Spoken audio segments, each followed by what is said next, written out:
नमस्कार किसान भाइयों, आपका स्वागत है हमारे YouTube चैनल कृषि दर्पण में। साथियों, आज हम ज्वार के खेत में खड़े हैं। आज हम आपको ये जानकारी देंगे कि चारे वाली ज्वार की जो है पैदावार कैसे अच्छी हो। वास्तविकता ये है कि चारे वाली ज्वार के लिए, पशुओं के लिए चारा जो है मीठा हो, स्वादिष्ट हो और ज्वार का फुटान अच्छा हो और इसमें बढ़िया रंग हो, ऐसी युक्ति हमें इसमें करनी है। तो इसमें साथियों मैं आज आपको 4 बातें बता रहा हूँ जिसके आधार पर आपको ये पशुओं के लिए चारा अच्छा मिलेगा और पैदावार भी अच्छी होगी, चाहे आप मल्टी कट ज्वार कर रहे हैं या फिर आप जो है एक कट वाली कर रहे हैं। तो इसमें पहली बात क्या है? पहली बात ये है कि साथियों, ज्वार की बुवाई के बाद हमें प्रथम सिंचाई कब करनी चाहिए? प्रथम सिंचाई वास्तव में जितना हो सके उतना विलम्ब से करें। इतना विलम्ब से करें कि पड़ोसी भी ये कहने लग जाएँ कि हाँ भाई, ज्वार में अब इस समय पानी की आवश्यकता है। वजह यह है कि साथियों, जितना ये ज्वार की प्रथम सिंचाई विलम्ब से होती है उतना ही इसमें, जैसे आप ये जड़ों का विकास है, ये जो है जितनी जड़ें ज़्यादा मतलब विकसित होंगी वो फूक में ज़्यादा विकसित हो जाती हैं, और यदि इसको पानी लग जाता है तो इनकी जड़ों का विकास अच्छा नहीं हो पाता है। तो साथियों, इसके लिए हमें जब फसल हमारी लगभग 30-35 दिन की हो तब हमें प्रथम सिंचाई करनी चाहिए। प्रथम सिंचाई के बाद अब हमें उसमें क्या देना है? इसमें साथियों, अच्छी पैदावार के लिए हमें जैसे यूरिया तो हमें 20 किलोग्राम देना ही है, इसके साथ जो है कैल्शियम नाइट्रेट भी 20 किलोग्राम हमें इसमें फेंक देना है।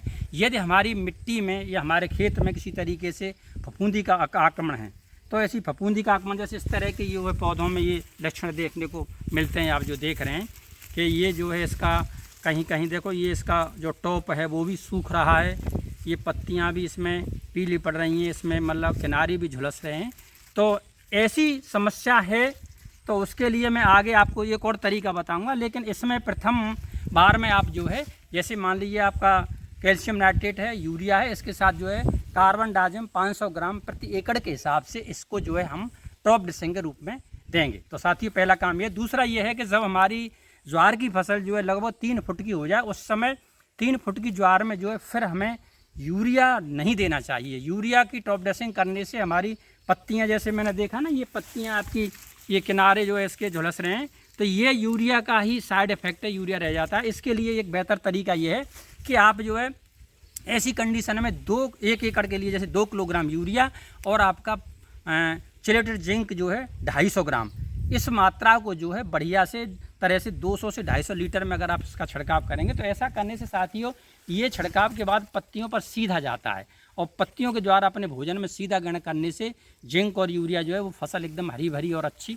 हो जाती है। तो साथियों, दूसरा काम आप ये करेंगे। साथियों, तीसरा काम हमें क्या करना है कि जैसा कि मैंने अभी आपने देखा ना, ये इसमें कुछ मच्छर और कुछ आपके हरा फुदका और आपका कुछ जो इसमें सूट बोरर, ये सब लग जाते हैं। तो इसके लिए हमें एक कीटनाशी की आवश्यकता है। तो कीटनाशियों में साथियों ये ध्यान रखना है कि हमें रासायनिक कीटनाशी का प्रयोग नहीं करना है। साथियों, रासायनिक कीटनाशी का प्रयोग करने से एक तरफ तो जहां इसमें पशुओं के ये चारा है ये थोड़ा कसैला हो जाता है, कड़वा हो जाता है, दूसरा उनके स्वास्थ्य पर भी प्रतिकूल असर पड़ता है। इसके बजाय हमें क्या करना है कि हमें जो है 1 एकड़ में जो है नीम ऑयल 1 लीटर का मतलब छिड़काव करना है। तो ऐसा छिड़काव करने से हमारे ये लगने वाले मतलब आपके जो एफिड है, मच्छर है और आपका जो सूट बोरर है, ये सब नहीं लगेंगे और हमारी फसल भी चारे के लिए उपयुक्त रहेगी। तो साथियों, एक काम ये करना है। अब साथियों, चौथा काम क्या करना है? चौथा ये है कि जो हमारी मल्टी कट वाली ज्वार है, मल्टी कट वाली ज्वार में जो है हमें प्रत्येक कटाई के बाद हमें सिंचाई करनी है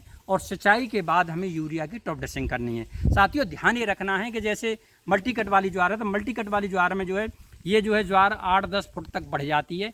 तो इसमें ध्यान ये रख, पहला कटाव जो है हमारा लगभग जो है आपका, जब हमारा ज्वार का पौधा 4 फुट का हो उसी समय से हमें कटाव चालू कर देना चाहिए और लास्ट में 6 फुट के कटाव तक हमें, चूँकि ऐसा करने से हमारा अगला फुटान है, अगला कटाव है वो अच्छा निकलेगा, अच्छी निकलेगी। तो हमें लेट नहीं करना चाहिए। पशुओं के लिए चारा की क्वालिटी भी मतलब कसैली हो जाती है, तो नरम ये 4 फुट से 6 फुट के बीच में हमें इसे कटाव करना चाहिए। साथियों, ये मैंने आपकी ज्वार से संबंधित जानकारी दी। धन्यवाद साथियों, नमस्कार, जय जवान जय किसान।